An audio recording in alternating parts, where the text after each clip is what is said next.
My whole thing, and maybe it's because I'm out of the psychology department and tend to look at things that way.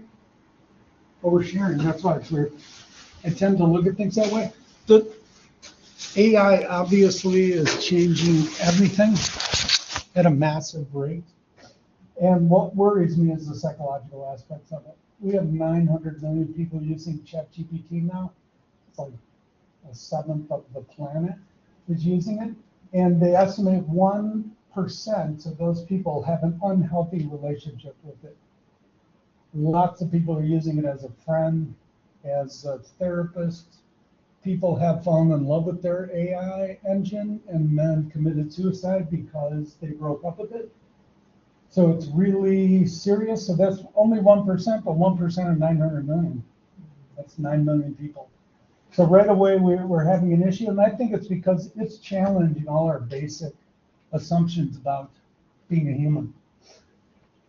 I wonder how many of you have done this before. This is always a good idea if you haven't done it.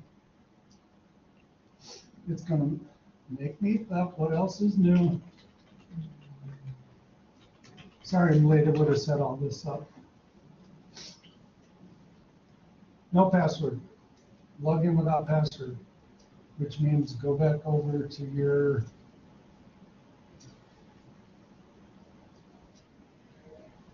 email, and there should be a New York Times login. Can you log me in?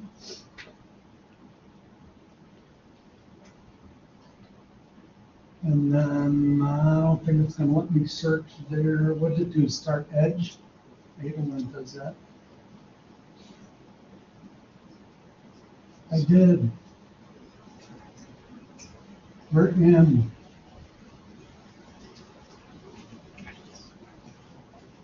I did log in. Let's do it this way. Hey. Why is it not taking that? Oh, it's giving me multiple choices. This is all stuff I use in class settings that are AI related. Please let us in this time. There we go. Okay, ready? So keep score for yourself. Which one of these pictures is generated by AI and which one is a real human? Hey, David. Hello. David teaches automotive, and I went to observe his class, and it was so interesting, I wanted to take the whole class. I'm like, I want to figure out how my car works. This is great. Okay, so let's go one at a time. Leke, is that generated by AI, or is that a real person? It's real. Real? Oh, David first? Okay. Oh, sorry. Sorry. Okay, red means you're incorrect, and green means you're correct. So that one was AI. Okay, so now, Leke, how about this one? AI or real? No, AI. AI. No, that one was real. Okay, so how about another one? What's your name? Oh, Tony. Hi, Tony. Hi. Okay, Tony. Could you even know? I mean, What is it, real or AI? I don't know how I would even be able to tell if it was Good. AI. Flip a coin. Okay, flip a coin. I'll say real. Yeah, we got one. Okay, that's good. Okay, I'm sorry, I forgot your name already. That's okay, Eric. Eric. Sorry, Eric. I'm gonna go with real. Okay. Wrong. So we missed 3 out of 4. And you could keep doing this. I do it with, that looks like an AI image. Oops, it's real. So I do this with students all the time to try and impress upon them. We're already at a point where we can't tell the difference. And this is from 1.5 years ago, this technology. Assume that whatever AI you're using now is the worst it's ever going to be. It's going to get better and better, and by the week, it just gets better. Now we have videos. In the lab, it's not out to us yet. I can't wait till this, but in the lab, you can create an entire half-hour episode of a TV show and just have the AI create the whole TV show. Just prompt it, this is what I want it to be about, and it'll do all the characters, it'll do everything.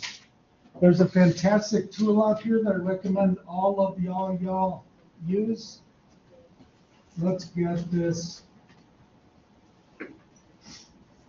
Yay, smartboard. So if I were you, I would definitely jump in and try to use this tool if I can get my smartphone up. And that tool is Notebook LM. Who's used that puppy before? Anybody? Have you? Did you make a podcast or what'd you do with it? We did a podcast, we did the gamma slides, and podcast, gamma slides. Gamma is a good one. You can put a bunch of disorganized thoughts, just brainstorm at this tool, throw a bunch of stuff in there, and it'll make a logical, lovely, wonderful PowerPoint for you, like that. So if you want to make a PowerPoint, it always goes back to the goal. If you want to make a PowerPoint and get good at that, then do it yourself. But if that's just a waste of time for you to make the actual PowerPoint, then have Gamma do it. Yeah, it's pretty slick. Yeah. And we did the videos from the notebook LM too. Oh, I haven't tried any of the video stuff The yet. videos, the deep dive, and from the deep dive podcast, we printed the transcript as well. Perfect. So you can load up to, I think it's 50, it always used to be PDFs into here. So you could load, like if you got a new product in automotive that no one's seen before, but it comes with specs, you could load the specs document in there and make a 5 to 10 to 15 minute podcast. Then put your headphones on, go for a walk, and it'll dig into that topic for you. I had hadn't taught social psych in a long time, didn't remember chapter 8. So I just put the whole chapter in there, made a 10-minute podcast and went for a walk. And by the time I got done with it, it reminded me of everything. It was great. And I mean, podcast, it's two humans talking to each other. Yeah. Remember the pictures? We can't tell the difference. This is basically two humans talking. We taught the students how to do their own podcast every day. Yeah, So 2 students in the class out of 24 knew how to do a podcast. yeah, Grading one themselves, so an assignment that we did. right. And I gave extra credit to one student who went in and made a step-by-step document for other students, how they could use Notebook LM. Highly recommend that puppy. And you can get a transcript of that. It keeps notes. There's ways you can interrupt it and say, this is what I'm looking for. Oops. Went back that way. Went back that way. Let's go back over by here. We haven't even figured out who I am yet. It's me. Okay, so AI and human behavior, I created a class. It was a super cool class. And as long as nobody's around here, they canceled it for lack of priority. So AI is not a big enough priority to the school. They canceled class. I worked like 60 hours on it. Total bummer. How many students did you have enrolled? I got to 8. Should run 8, and it was the first time running, because I'd like to have this class in my social media marketing certificate. And like, think of it, if you're a business and you start like a new section of your business, it's going to be unprofitable for a while till you figure out where to take it, right? So that would be the way to approach this in my mind. But because it affects everything, the way the class is designed is a different person comes in every week and talks about how it's affecting their environment. But, if we put it in the social marketing as a required class, Excellent. okay, so we need to talk about that. Yeah, and I think we need what you were talking about a few months ago, which is a certificate It is in AI. And for me, like we've got a committee now, finally an AI committee, and I designed this class. The thing I left out of this class, even though I put it on here because it looks cool, is computer science. Never occurred to me to invite a computer science person in for AI, because AI is pretty simple. Like when you guys go on the internet, do you ever go out to a node on the internet and program it so it gives you what you want? No, you just sit down at the internet and use it. And that's how AI is going to be. All the computers and engineers, that's all going to fade into the background. We'll never know. Microsoft announced that 40% of their programming, of their computer programming, is already being done by AI. That's a lot of people's jobs. So much change to the job market. We got to have somebody from sociology to tell us what the hell we're going to do with that. What do we do when AI can do all human work? It won't be that long. A few years down the road, maybe, AI will be capable of doing all human work. To me, that's why it's such a human question. Are we going to want it to? And of course, the answer is going to be no. We humans need to work. How do you know a healthy human, according to Freud? They're good at love and work. We got to have it. Paradigm shifts are scary to us. Here's our schema. It's a map of something, a mental map of our world or whatever. Let's say somebody had a mental map of marriage, and marriage is automatically one man and one woman. Along comes some information. Oh, some people just moved in next door to me, and it's two women who are married to each other. For a good scientist, they're going to let that info in, think about it. For a scared person with a rigid schema, they're going to feel cognitive dissonance and kick it out. They're not even going to take the information. Automatically, always bad. They'll kick it out. Alcohol is a drug, by far the most destructive drug in the country.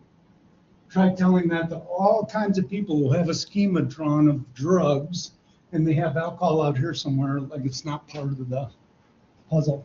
We have trouble changing our map of reality. And we are going to be confronted with tremendous changes. We already are. We've been the smartest ones on the planet forever, for all of history. Now we're number 2. What's that going to do to us? Okay, these guys are great. Jesse and Ryan. And what they're saying is we have 3 inborn needs as humans. We have to be connected. Pretty much every psychologist model has that in it. Love, belongingness, connected. We need to be autonomous. We need to be able to make our own decisions, decide what our life's going to be. Look at the landscape and go, oh, I could go there, I could go there. And then we need to be good at something. There was a Harvard Business Review article many years ago where they tried to figure out how do you motivate employees. It was a really cool study, and the answer was give them something they're good at. Give them something they're good at. It's the most motivating thing there is. These are needs we have. We need to be good at something. Now what do you do? AI is jumping in here and making mincemeat out of this. We now have autonomous AI programs that you set them off on Monday and they go off and do work and come back to you on Tuesday and show you what you had, what they got for you. I said to mine, can I use the new pulse function, which is where it watches your work? Every morning it sends you a report and says, look at this cool stuff I found that you might be interested in. And what I said, can I use that? And chat goes, no, sorry, you don't have the pro license. Speaking of money, that's $200 a month. So we don't have the pro license, never going to get it. And so I said to it, okay, and then I just did a prompt. Prompt is the stuff when we tell AI what to do for us. I just gave it a prompt that amounted to the Pulse app. Watch all night long the stuff I'm interested in the morning, send me a report of interesting links you found, all kinds of stuff. I didn't even have to tell it. It goes, okay, pedagogy, student engagement, psychology, New Zealand, poker, golf. It already knows what I'm interested in. One thing you can do in chat, you can say, don't remember this chat. If you're talking about, let's say, private medical data or something, you just say, don't remember this, and it'll forget it. It'll forget that chat. Otherwise, it's remembering all kinds of stuff, which I love. I'm not into privacy. The Russians already have everything. What tool did you use to create the modified or the similar version of Pulse? Oh, I just went into speaking of paradigm shifts, like schema shifts to a new way of looking at things, we're so used to going to the web and asking for information. We query. Big paradigm shift to AI where we're having a conversation. So I said to it, can I use the tool? It goes, no, you can't. I'm just doing it in the prompt window. Search out all night for stuff I'm interested in. And then you hit enter and it does it. It keeps showing up with a report in the morning from me. So is it connected to your email? No, but there are tools that do, and they're happening so fast I can't. That would be nice to have it go into my email and see what's important to me. So you just dumped the information into it and told it what to do. I see all these chats I've had. Mm-hmm. They have all kinds of stuff. I'm planning a trip to New Zealand. There was a bunch of stuff on here. Baby Monster is a K-pop group. So I'm going through asking her about all kinds of stuff, and it just remembers that's the stuff I'm interested in. Yeah. Thank you. I could also say search all night, but leave the following things out, because I don't care. I don't want you to look into those. So I'm just training it. I'm training it to do what I want. Well, when it comes back with an answer, like write 100-word, everything has to have dragons in it. Write 100-word story about dragons. Then you can have a conversation about that. And one thing I do with my students that's helpful is that I say, now, man, that stop sharing thing, I'm going to blame that on Laura whenever I run into it. Got to blame somebody, Laura, sorry. So let's look at the same thing in Ukrainian. Or I might have a lot of people that speak Spanish. So I've got a notes organizer that I use for all my classes. I'm using AI only this semester and no textbooks. Chapter by chapter, it's got the key terms for them to understand. This is available on Blackmail electronically. So they just download it, put it in here. And if they want, what they could do is just translate the whole thing into Ukrainian. I had a student learning French. She said, when I talk to you, answer in French. So she would say something in English, it would answer in French. Her first language is Spanish, so she would then answer it in Spanish. Or say, I don't get it, what'd you just say? Give it to me in Spanish. She was just going back and forth among all the languages. A real good use of it is you can do personas. So I could say, I want Freud and Jung and Adler and Skinner sitting around a table discussing what is the true motivations of, what are the true motivations of Baby Monster, my K-pop group? And they'll just discuss it. And they'll act like themselves. Freud will talk like Freud, and Jung will talk like Jung. So you can have an argument about anything. So we got a problem here because we now have AI that's autonomous and goes off and does its own work. We used to have what, I don't know these initials, B2B means B to business, business to business, right? That's an abbreviation. There's B2C, is that business to customer, or that isn't one? But now we have A2A, which is agent to agent. So now we have AI programs talking to AI programs and getting stuff done. We got a issue there in that how do we align them to human values? Because they're now making their own decisions. How do we align them? Alignment is huge.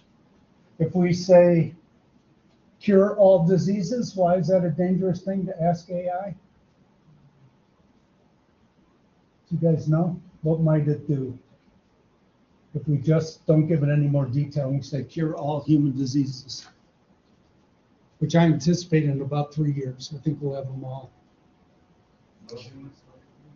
I'm sorry, what? What did you say? No humans, no diseases. Exactly, so we'll just kill everybody. Wait, why are you killing everybody? Well, you told me get rid of diseases. So we got to already have an alignment in there that says don't hurt the humans. And that alignment happens with careful training, and careful training is not happening today. Instead, we have market forces competing who can rush there the first. So, issue, competence, definitely in question. And relatedness, that can go both ways. There's some great AI therapists now, and they have big advantages over human therapists. Human therapists have human experience, compassion, empathy. AI therapists are open 24/7. They're inexpensive. They're completely non-judgmental, and they have no psychological baggage of their own. Okay, so Yeah, what's being questioned now? Everything. This is so drastic. My guess is that's going to hit us first, and that'll wake us up when the job market changes just tremendously. I'm telling my students that, I know it's easier to see. I'm telling my students that education used to consist of memorization, understanding. We'd pour a bunch of that into a student's railroad car, and then they would roll out of town, and they would be educated. Memorization, understanding. And then there's application. And what I'm telling them is we're carrying this around in our pocket now. We have all human knowledge in our pocket through AI. So everything is shifted over there. This is what's going to differentiate you from other potential employees. All kinds of safety concerns. Hey, we did a great job in biology. It'd normally take a 5-year PhD program for one person to map out a protein in terms of microbiology. These two dudes 2 years ago mapped out 200 million proteins using AI, all of them. So there's 200 million PhD programs. Gone. Now the person who wants to go into that field, they get a pre-mapped out proteins, and now they can jump right into creating drugs and curing diseases. And one guy's inventing a protein that eats plastic. So there's those big garbage islands in the Pacific Ocean. You throw it out in there and it just eats its way through the plastic. That would be sweet. Okay, this is crazy. Oh, I made some cool animation. Look at that. See how fast that is? Facebook, 100 million users, 4 years. ChatGPT, 6 weeks. 900 currently, 1% with an unhealthy relationship. Here's a big paradigm shift. Our relationship to machines is big. You ever notice how the more time people spend with each other, the more they become like each other? Has anybody ever noticed that trend? Well, it's the same thing for us and machines. You go to an ATM to get your money, you have to act like a machine and hit those buttons in the exact right order, or you're not getting your money. Who answers when you call an insurance company? It's certainly not a person. It's a machine. And what do? They try to act like a person. Hey, we appreciate your business. Thank you for calling. And that's when I'm like swearing at them. I know it's a machine. I'm just like, yeah. And so we're becoming more like them, and they're becoming more like us. So we got to watch it. We have to watch what our identity is. Who are we? I love this in philosophy because we ask the question, what is consciousness? And people say, can AI become conscious? Right away, we got to ask, well, what is consciousness? Yeah, just like it puts us right back, puts the camera right back on us. What does it mean for us to be conscious? And this is what I'm running into so far, I think, kind of captures it. Most popular ways of hiding from this, which is very common around Triton, people are finding ways to not jump into AI. And that's a biggie, to deconstruct it and look for what's wrong. It made an error. Therefore, it has to be bad. Sure, it'll make errors, but do I care? I just generated, oh, I didn't print them. I love taking my notes organizer and I'll say, for sensation perception, generate a fill-in-the-blank exam for me. I'll say how many underlines to represent the blanks, 2 blanks per question. Here's the topic you're going to do it on, and it'll create a fill-in-the-blank. Then I use that in 3-person teams in class for discussion as they try to fill in those blanks. If it's not hard enough, I just tell ChatGPT, make it a little more ambiguous. Now there's something I never could have done in real life, and it'll morph it so it's more ambiguous. And I'll say crank it up again, and I can adjust it. So is it going to make mistakes on those questions? I'm the human in the loop. I'm going through all of them, finding out if they're what I want. And some of them I'll edit and change or what have you. Usefulness is really what counts. I had the pleasure of observing David's class. And then I took notes like this, scribbled. So then what I did is took a picture of both of those, handed it to ChatGPT, it printed it out in perfect English and organized it for me. Then I went in and said, that's not what I meant, let's do it this way. So another 10 minutes of me editing it. And then I gave it the actual form that we use for mentoring people. I gave it the form and said, oops, fill it in. So that took me, observing was an hour. There's the real important part, right? Observing and us talking about it. There's the important part. Documenting it, ugh. I don't like that stuff. I don't want to document it, right? So if it saves me an hour documenting, there you go. So is it useful is what counts, not does it make errors. If it makes errors in certain environments, I don't care. Before I go to a doctor, I always ask ChatGPT. I'm going to this kind of doctor, I've got this condition, here's the context, blah, blah, blah. What questions should I ask her? And it'll come back with a list of, like, let's say 10 questions. Can any of those questions be in error? Is an error possible? How would that happen? I got some nods. What would be an error question? A question that's an error. It could be like just slightly unrelated, like maybe it's, I don't know, like, if you went in, you have the flu, you have wanted to ask these questions about the flu, and it picked something about bird flu. There we go, which it might. That's not the flu that you have or that you're concerned with, Yeah. so it might ask a question related to that. Which is why we always need to keep the human in the loop. Because I'm going to see bird flu number 10 and just not use it. So it's not that it made an error, it's that only a few of its ideas are useful. 8 of the questions are ones I thought of anyway, but the other 2, holy crap, I never thought of asking a doctor that. And last time I was at doctor, we got done talking, he goes, anything else? And I pulled out my phone and went, yeah, ChatGPT's got some questions for you.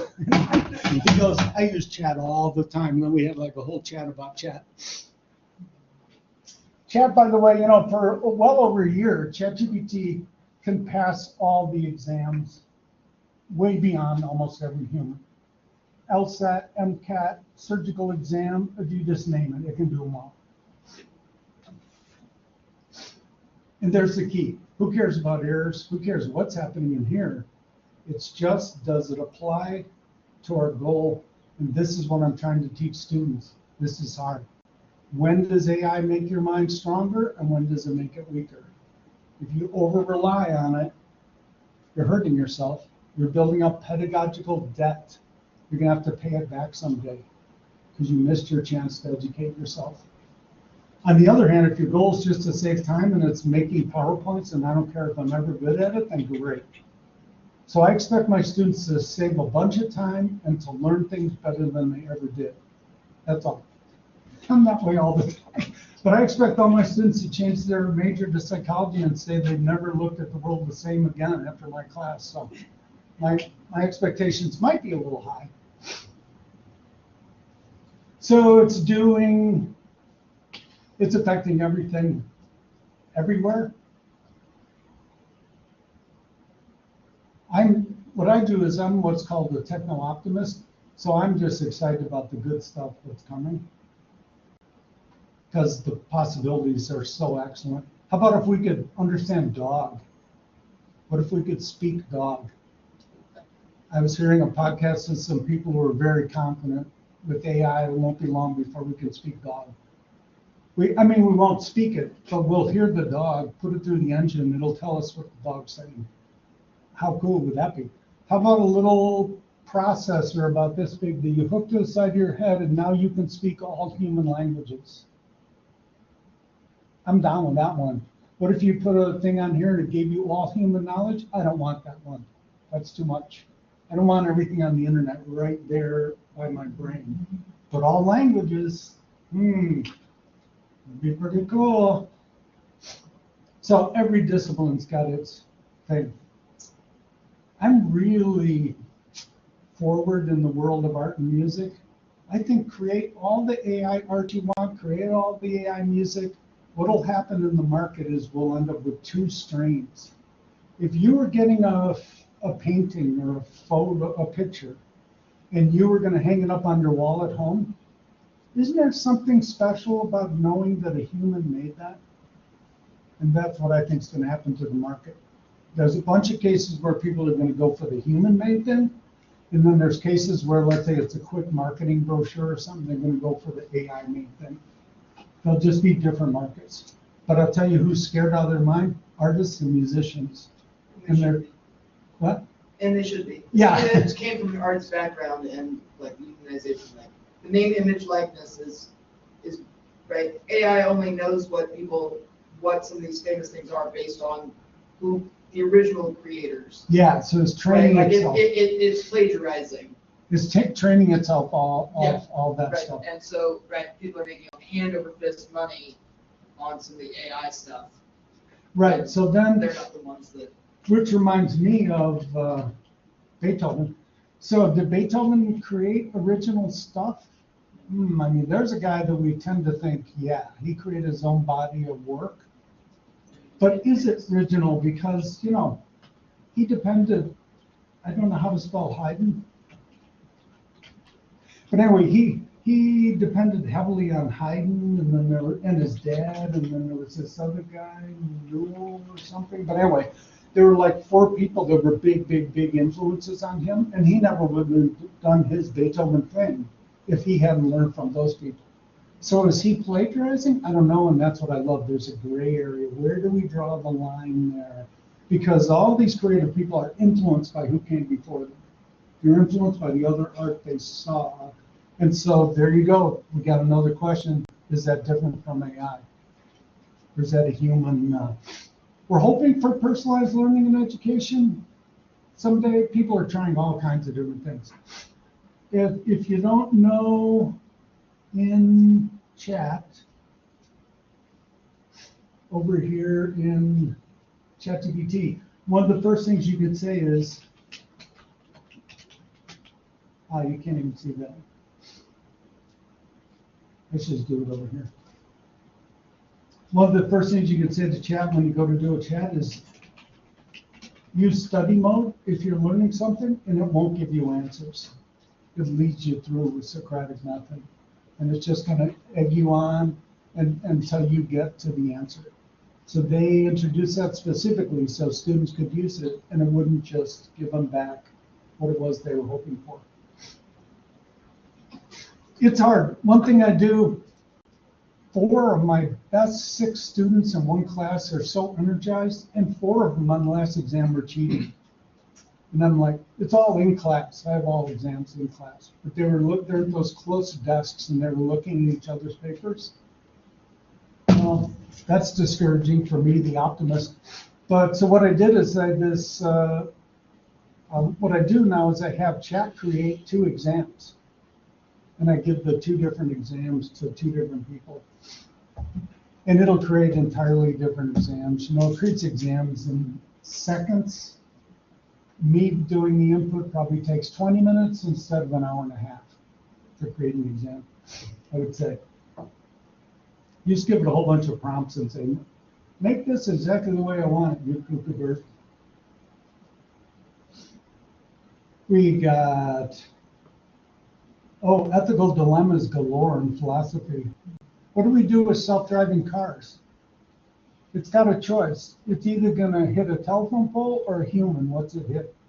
Telephone pole. What if it's going to hit this human or that human? Who's it pick? What if it's going to hit 2 humans or this one? Does it pick the one? What if it's got a 60-year-old and a 6-year-old? Who does it pick? I mean, there's all these are all philosophical, ethical questions. Right, Legay, that were forced by the trolley car problem? Yeah. Yeah, do you reroute the trolley car to go? No, I thought you. Thank you. Yeah, so, oh my God, the advances in medicine, like from what I understand from surgeons, and I had surgery recently, when you're gonna have surgery, you definitely want the robot. It's a surgeon and a robot assisted surgery. And my friends that are surgeons are like, that is totally what you want. Robots bring you more arms, they never make mistakes, they're completely steady, they don't run out of energy. It's like you want the robots. You gotta have the human in the loop. Gotta have a human doing that.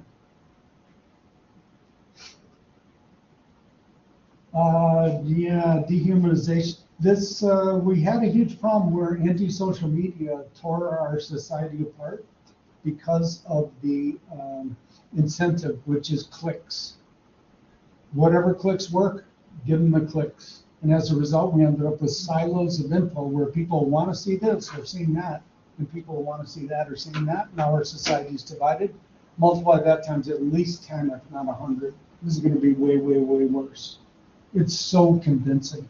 Like those pictures we saw, and we couldn't tell the difference. It's the same way with its words. So I would say one of the things that's common to say in this world of AI is if you haven't been scared yet, you're not using it enough. At some point, you should go, wait a second, am I dealing with a living being here? What is that behind that computer screen? At some point, you should be scared. And my friends say, I'm really scared. And I go, that's great. You should be excited. And they go, I'm really excited. And I go, good. You should be scared. So we're calling it scared sighted now, because so many great things could happen and so many terrible things. Okay, so, and this is what I'm telling them. This is why I'm such a maniac about AI, because I'm constantly reading books, articles, listening to podcasts. And there are just so many people who say that we are in for a world of hurt.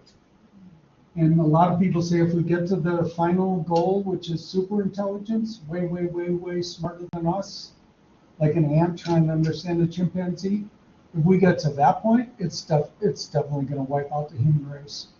So when you look at 750 engineers, they did a study, and half of them said there's a 5 to 10% chance it'll wipe out all humans.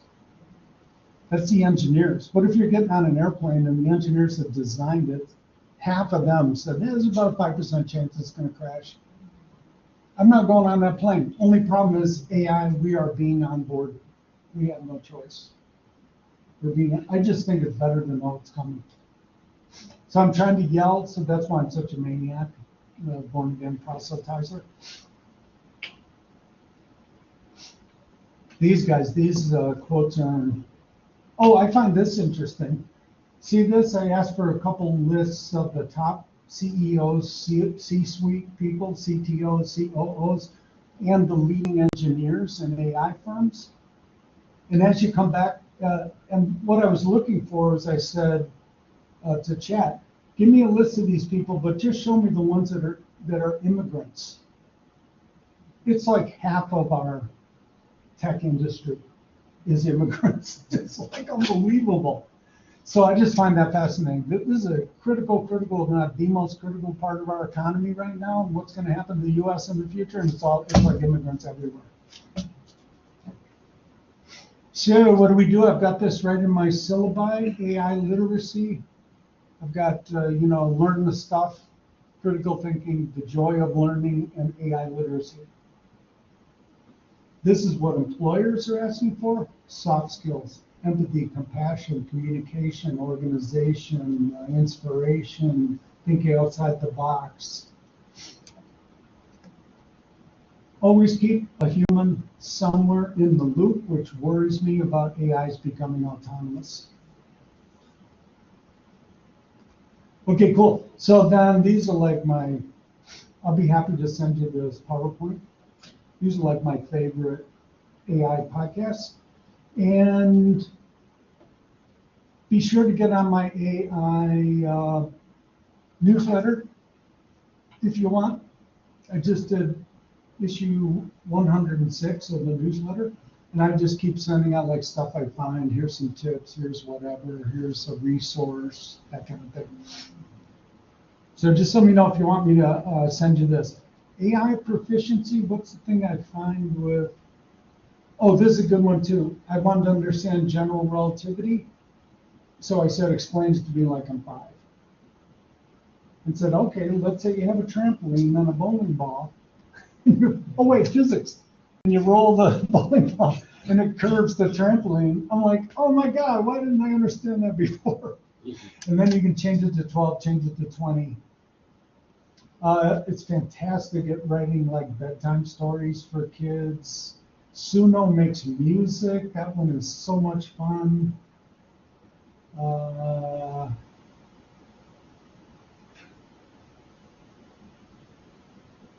Yeah, there we go. Capiche? So what are you thinking? What do you think are the exciting parts, the challenges? Are you scared yet? What's the story? What can we do in our classrooms? How are we going to help these humans?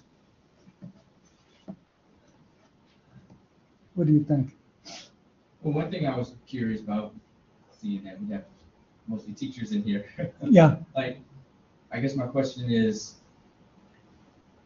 when that line, right? The line of when's it acceptable? Because you mentioned too, like if the student isn't good at making PowerPoints, but they have to make a PowerPoint presentation. Yeah. They can just have AI help them out or Right. do it, and sure they can go over and make sure everything's spelled right, is in the right order.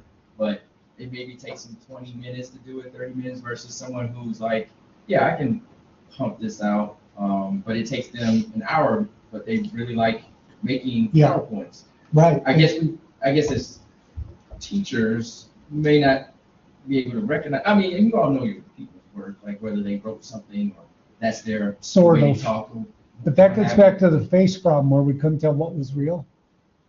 No, I'm sorry, go ahead. Oh, no, I was just saying, but like, will there come a time, you think, where it just will just have to be acceptable because it's just part of the curriculum now?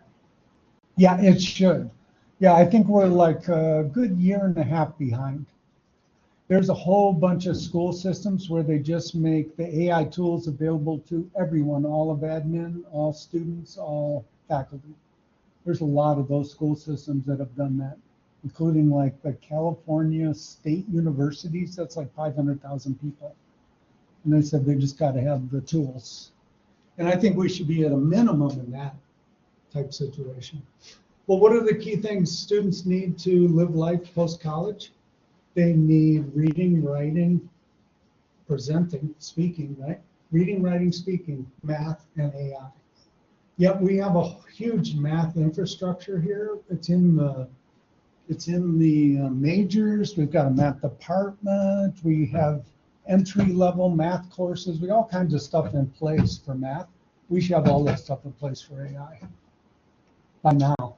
Yeah. So when I'm teaching physics, it's always like, we start with some basic topic. You have two vehicles colliding with each other. Let's take one vehicle which is small, the other one is much larger. Yeah. Forget about like the laws of physics. Based on your experience, which vehicle will drag the other one? Right. Right? Yeah. So because whatever happens in real life, the laws of physics is what's dictating. Yeah. Right? So you just keep it like what happens, describe it. Yeah. So we do it once, we do it, change the numbers, do it a second time. I said, you know what, you change the numbers. What if I change the numbers 1,000 times? You can do it. You already know how to do it 2 times. Yeah. There's no need to do it 1,000 times. Now, go on Excel or use some tool Yeah. to run those numbers 1,000 times. And then there are other parts of physics that when you display those results 1,000 times, Visually. your understanding of physics jumps a level up. There you go. Your understanding is better. Beautiful. The question is, as long as you know how to do it twice or thrice, as long as you Yeah. know the code, as long as Right. you know what the AI is doing, Yeah. what assumptions it was taking, whether it's business or science. So the human is generating the first 2 or 3, and the AI is generating the next 10,000. It's basically replicating. Yeah. It's Right. running based on the same principles. Right. Like, okay, in this situation, this will happen. In this situation, this will happen. Yeah. Right? If the vehicle colliding, one of them is exploding, how are the parts going to fly up in the air? So it's going to create a much bigger picture. Map. Yeah. Much Right. bigger map. Like you can do forecast of market, but you have to give it data. Or if you're helping me build a business plan, what Yeah. assumptions did you take? What were your sources? Yeah, Right? So if we ask it, like how it's thinking, that helps building your thinking. right. Yeah, them learning to prompt to get the results they want out the other side is its own form of critical thinking. Because they're trying to sort this out. What exactly do I do? How do I communicate with this engine? And then I'm encouraging them to take one step back and go, wait a second, this whole process, is it making my mind stronger or weaker? And that's a question we're not used to asking really. Is this, is this good for me? But then that needs to be part of the pedagogy. Yes, absolutely. And so that's why I've got AI proficiency in mind, and that all my students are required to have ChatGPT.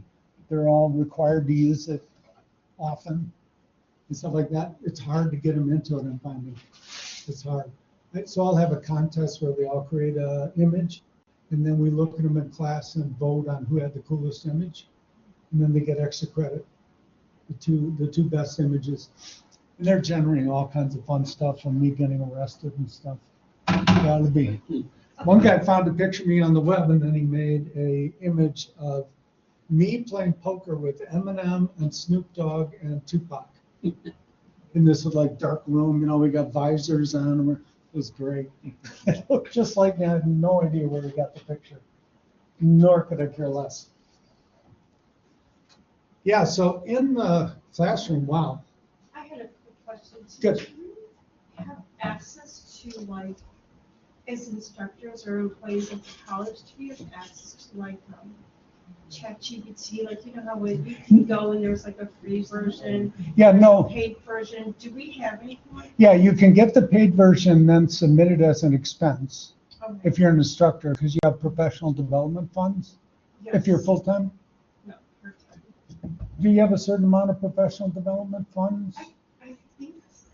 But in any I case, have to see. the good news is everything's getting better at a huge, rapid rate. So all three of the big free ones, Claude, Gemini, and ChatGPT, you can do so much with those. You don't need the license yet because, oh my God, you'll never exhaust what you can do with the free ones.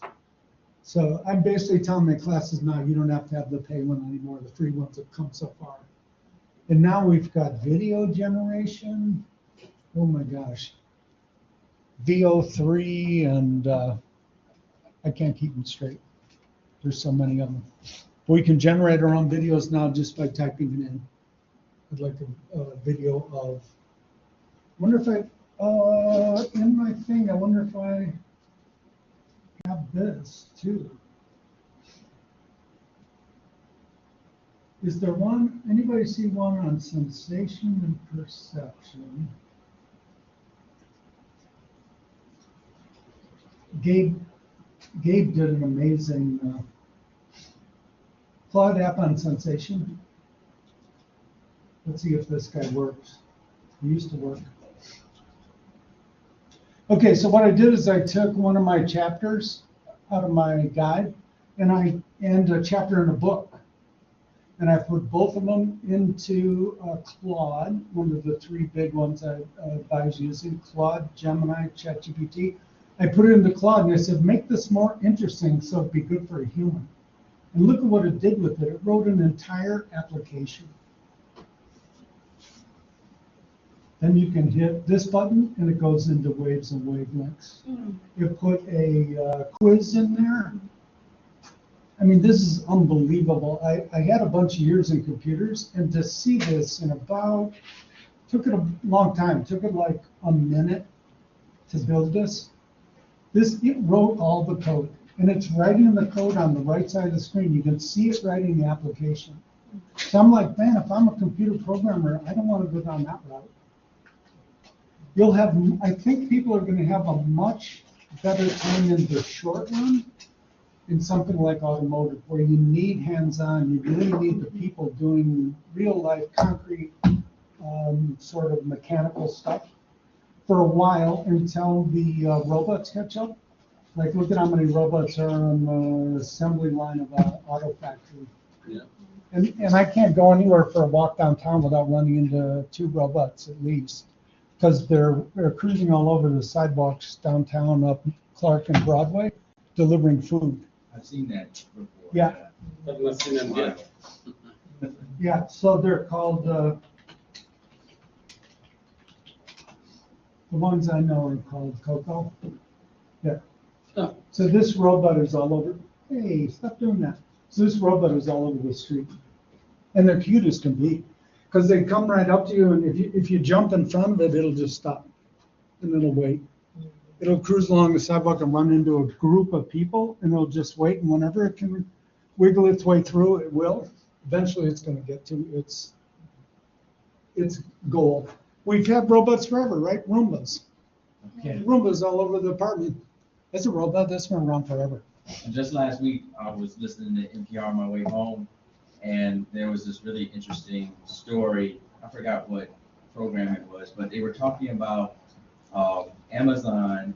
I don't recall when, but this was, I guess, recently. The Amazon trained an AI tool to help them hire people. Yeah. And so they put in who they felt were their top people in their resumes, Right. and they put it all in there, and it generated a way to identify people who were applying to positions. Unfortunately, what it did was it removed any women candidates from it because, Yeah. like, if a woman had something that in their resume that said they were on the women's volleyball team in college, Yeah. it just cut them out because the tool made it seem that a man was the best Yeah. candidate Somehow for got the that. position that they were looking for. It drew So- that conclusion from its data. Yeah. So that's the little scary part to me is that, Oh, you know, it's- huge. I mean, in the end, they figured out that this was bad and they shouldn't use Yeah. it. But, I mean, it feels like that might be the direction we're headed in, if we're not there already, where companies are using AI to, sort through all these resumes, What, help and me guess where find the those, candidates who can do these things, definitely. and then give me their resumes, and then you loop the human in to Yeah. review those particular resumes and figure out who we're interviewing. And guess where those resumes came from? Yeah. They're generated by AI. Yeah. And my sister-in-law has a foundation, and so she gets all these grant requests for money. And guess where those grant requests came from? And guess what she has to do to process the explosion of requests? Now she's got to have an AI at her end that's processing. It's getting more and more into our environment. But bias is huge. And it's not nefarious like people are going, oh, Mr. Burns, let's make this bias. It's not like that. It's that who wrote the code for the last 50 years? It's all white males. It's not that strange that it would end up being biased towards white males. But in our attempts to solve it, like Google tried to solve it and change their algorithms, then it started producing like a black female pope. Thanks, Jim. Okay, see ya. So it produced a black female pope, and the board of a founding company in Silicon Valley with this big variety of people and stuff. No, they were all white dudes. It's the founding group of So this chick is awesome. Where's her book? Yeah. So I saw her live. She was here for the Fine Arts Festival in Chicago. She was a fantastic speaker and a poet. And what she did is she was at MIT getting her PhD, and they were teaching computers for the first time to do facial recognition. So she drew a face on her hand and held it up at the computer and recognized it as a face. It was Halloween. She just happened to have that mask with her, and she held that up to the computer, and it recognized it as a face. Then she put her face up there, and it did not recognize it. And she figured out it's because she's a black female. It did not recognize her as a face. So that's shocking, hurtful, horrible, and then she just started kicking ass on it. She just spent like 2 years making sure everybody knew this was happening and we got to change it. So she's one of the forces that have really awakened people that we got on. Bias is a big deal. Yeah, there's a lot of them. a lot of different kinds of bias built into it. So that's part of alignment, we would say. Yeah, keep an eye out for her. She's cool. What else are you wondering? What should we do in our classes, damn it? We got to help our students. They're in trouble. They're going to enter a world not having any clue what's going on. We've had the conversation of how do we, right, like AI currently can't do a TIG weld in our, right, for the most part. Exactly. There are some things that AI and the robots can do, but there are certain things they can't. Yeah, It also can't really figure out engineering drawings. It can read them and talk to you about them, right? I've shown students how to do like podcasting. but what to do with it? It But can't they figure. actually can't physically, at the moment, Right. produce one, Yeah, right? So yeah, that's helpful to know that for me, like I check every semester, like put this in there, what are you gonna generate back to me? A, so I can see what my students are gonna try and pass as their yeah, right? But also like where are they gonna, what do Yeah. I need to, but for me, it's about I've been trying to talk to Chad about how do I get students to apply what they do know, right? They're learning these things, right? We're going through Yeah. the processes, but they can't see that project one is a direct correlation, right? We did Right. auxiliary views here, and now this has an auxiliary, they're like at square one again, you're like, what and they're happened? like, What happened? Yeah, what measurement system do we use? I don't, it's imperial, the inches, right? Like, Yes. oh, I didn't know those, right? They can't literally go from one, like, yeah, without being like, and start over, right? And that doesn't help them be employable in the application of it, right? So Right. like that memorization, understanding, part, like how do we get them to get engaged to apply it? And so we're trying to find ways Yeah. that AI can, right? This And can help that's you with the shortcut, but how do I maybe try and find ways that it can convince them? I'm just the crazy old lady in the room. And then How that's- can maybe something closer to their, what they're interested in, convince them to apply it? and one of, I've got a class that dead ass looks me in the face and goes, I don't care. oh, that's a problem. Yeah, it's like, we're So, gonna go like, from there. What other tricks can I try? Okay, let's try something, like I watch them make videos and Yeah. watch them make these art things, like, okay, like how can I use this back to them? Yeah. And like, what can I do to help the application of some of this information? And that's Learning a all these group- things and how do we apply it? For me, that's a great thing to talk those issues over with ChatGPT. So I'm like, hey, here's what I'm seeing. This is what students are doing. Got any ideas? And it's weird because to this day, I still feel a little bit guilty saying, generate 30 ideas. I'm like, is it going to get tired? You know what I mean? I don't know why I'm still doing that, but I am. Or it'll create a thing and I'll go, create it again, only change it this way. I feel bad, like really I'm making it create it all over again. It's a computer. It does not care. It really doesn't. So yeah, that's where I've learned to say also to chat when I'm trying to accomplish something, I've learned to turn around to it and say, is there a better way for me to do this? We created a really elaborate way of grading these papers my students have in personality. And I said, is there a better way I can do this? And it goes, you can give me all the papers. Why did that not occur to me? You don't have to put one at a time. I just loaded the whole class and graded them all. Doesn't care. So it knew which student was which and what grade to give this? Oh yeah, I've got like 3 pages of instructions, 2 examples of awesome papers, a rubric, and then I throw the student paper in there and say, give me 200 words of constructive feedback. And I don't, the actual grade, I don't have it do it. It gives me the feedback, then I read the paper and I alter the feedback so it's mine, basically, and I understand the student. And then we go from there and then I actually give it like a number or whatever when it gets to that point. But it's great for syllabi, because our syllabuses have to have all the elements in board policy 6080. I just put my syllabus in there, board policy 6080, and say, does it have everything?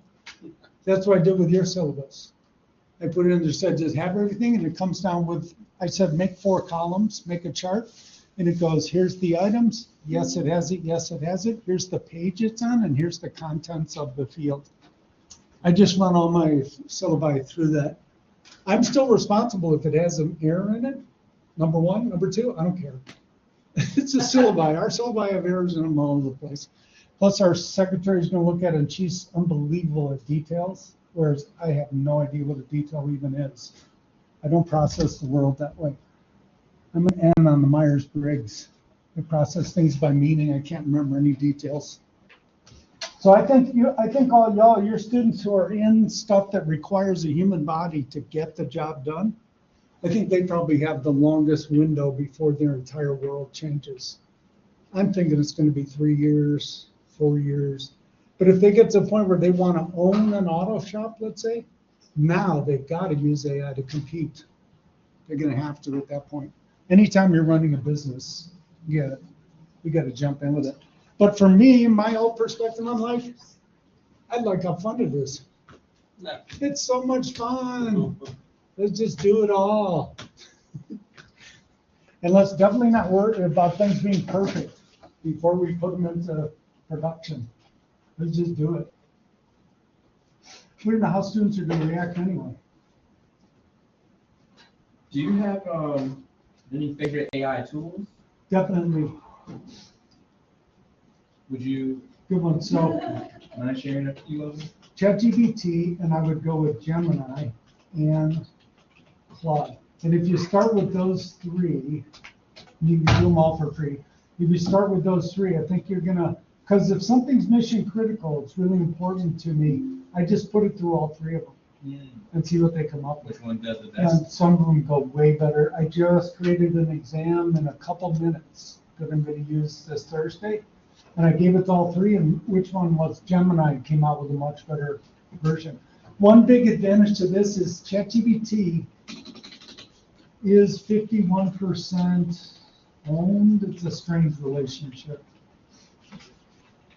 Like they own stock shares owned by Microsoft, which means these guys won't create a Word document or an Excel spreadsheet for you. They'll say, we don't do that.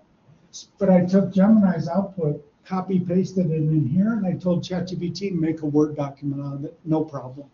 It came out with bad formatting, and I said, dude, you got to do this again and reformat it. I want the title centered, 14 font, Calibri, I want the other ones, and it just did exactly the format I need. Then I talk to students, I go, you guys, this format we're using now, is that the best way to assess what you've learned? And I just keep going back to them and saying, what should I do? How do we design these? The one I have now seems to work well. 5 multiple choice, 5 fill in the blanks, and 5 application to reality. Pick out 5 concepts and show me some anecdotal data about how you applied it, how that applied to your life. So it's a 3-segmented test at this point. But as far as I'm concerned, tests always have to be in class. I do have projects they do where they write something. Writing always worries me because it's so good at it. Sometimes they just copy paste and it's the obvious format of, But other times, if I think it was AI written, what I do is I give them 0 points and I say, this doesn't sound like you in the comments. Sounds like AI wrote this. Then if they come up to me and say, oh no, I wrote that, I just give them the points. And if they don't say anything, I got a hunch maybe AI did write it, but I'm not going to get into the business of being a police officer. I'm not going there.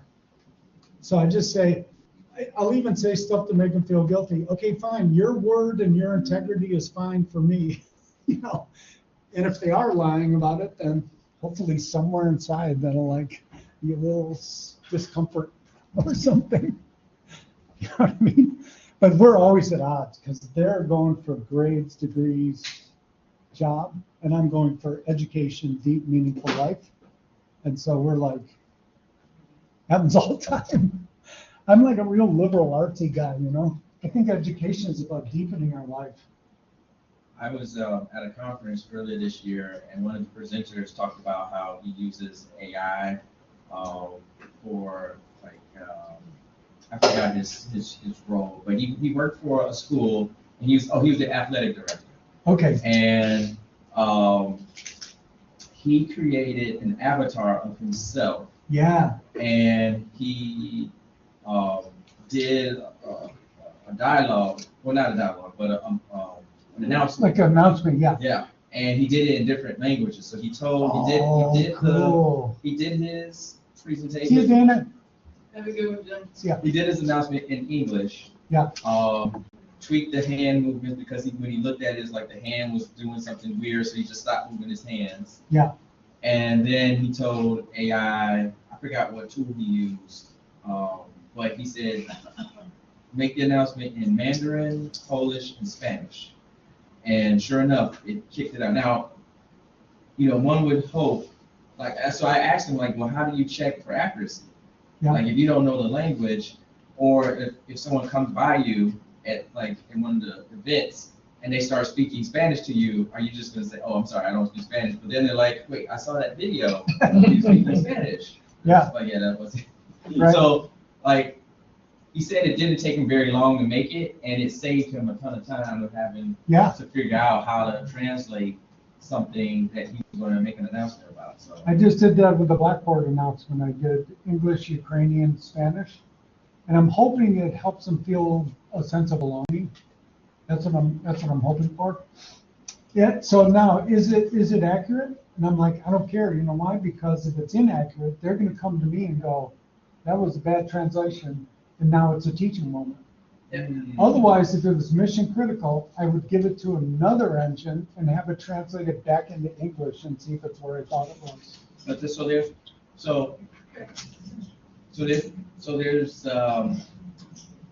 little concern about the student who doesn't come to you, but goes to the person who's running the department and then says, my teacher's using AI, and they're saying that I can't use it or I can't use it this way. Right. Yeah, we're all trying to figure that out. It's a weird place, right? Yeah, because when I say you want to use AI if it makes your mind stronger and not if it makes your mind weaker, well, those words sound cool, but how do you put that into practice? What does that really mean? Right. And that could take us years to figure that out. It could take us a long time to figure out when's it helping me, when's it not. Arranging my vacation, that's a case where it's giving me things I never would have thought of. So that's a great one.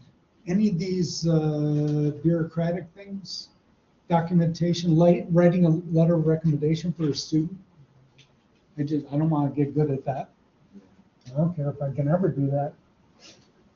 And then there's fun things that I want to do anyway, so I do them. You know what, actually you brought up, earlier this month, I'm sorry, not this month, at the end of last month, I had someone ask me for a letter of recommendation. And sure enough, I went back to an old one that was related to someone who did the same position. And so I copied it and I made a prompt. I put it in Gemini. I said, make this for this person, talk about this, talk about that. Yeah. And then it kicked it out. And I was like, wow. Was it nice? Yeah, it's pretty nice. Yeah. And then I went into it. I was like, okay, some of these words, not necessarily that the person would know whether I would say it or not. I was like, I know some of these words aren't me, or this isn't flowing right. Let me tweak this a little bit. But yeah, it saved me. But it didn't feel like you. It wasn't your voice until you go in and edit it and go, okay, now this is what I would say. Right. Yeah. I did one and then I came up with some stuff because the person had fed me a bunch of documents, came up with a couple of things that I didn't know about them, and I just yanked those out. I'm not writing a letter of recommendation, including something I don't even know about the person. So yeah, so I twisted it, but man, it saved me time. Yikes. So good. All right, Jim. Okay, That was good. Thank you. yay. Use it all the time. Yeah, Moderna